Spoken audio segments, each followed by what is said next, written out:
the Young, and the Restless spoilers. In the dimly lit living room of Daniel's apartment, Chance carefully examined the hidden camera he had discovered behind a stack of books on the bookshelf.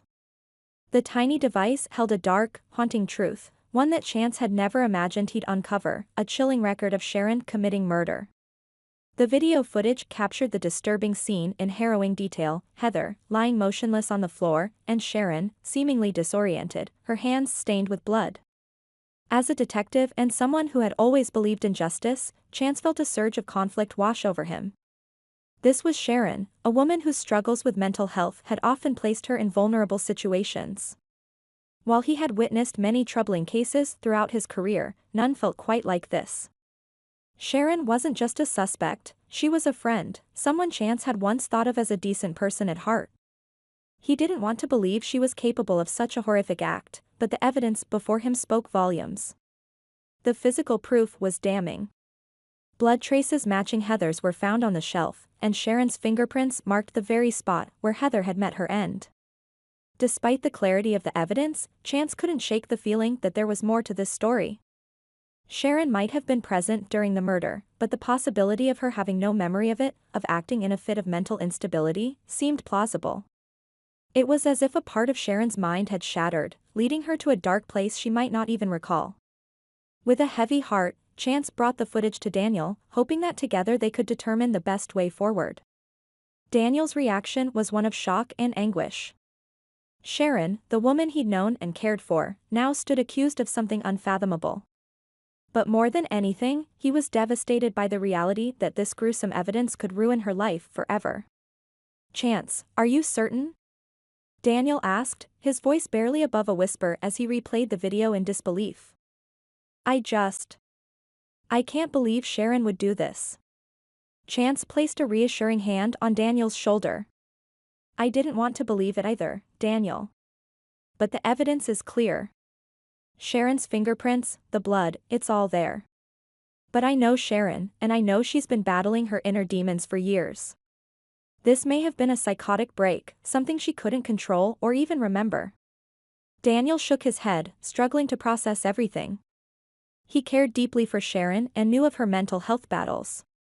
He realized that if she had committed this act, it might not have been her conscious self, but rather the result of a fractured psyche, something beyond her control. "What do we do now?" Daniel asked, the weight of the situation pressing heavily on his shoulders. "Do we go public with this? Do we turn her in?" Chance was torn. On one hand, he had sworn to uphold the law, to seek justice and protect the innocent. But in his heart, he questioned whether this case was as clear-cut as it seemed. Sharon was troubled, yes, but was she truly a danger to society? Would throwing her into the system help anyone, or would it only shatter her further? After a long silence, Chance spoke, his voice steady but pained. "Daniel, we have to think this through carefully. Sharon needs help, not punishment. If we hand this footage over to the authorities, there's no guarantee she'll get the treatment she needs. But, if we keep this hidden, we risk betraying the justice system, betraying our own moral codes." Daniel listened intently, understanding the gravity of Chance's words. As much as he wished to protect Sharon, he knew they couldn't ignore the consequences of her actions. But perhaps there was a way to address this without resorting to criminal charges, some way that Sharon could confront her own actions while receiving the psychiatric help she so desperately needed. "Maybe there's another way," Daniel suggested, his eyes meeting Chance's with a newfound resolve. "We could take this footage to a trusted mental health professional, someone who could evaluate Sharon and determine the extent of her mental instability. If she truly doesn't remember, if this was an act beyond her control, maybe she can be admitted for treatment rather than prosecution." Chance nodded, appreciating Daniel's compassion and dedication to Sharon's well-being. "It's a risk, but it might be the best path forward. Sharon needs help, not judgment. But, Daniel, if we do this, we have to be careful. One misstep, and this footage could end up in the wrong hands, and then there's no saving her." Together, they crafted a plan.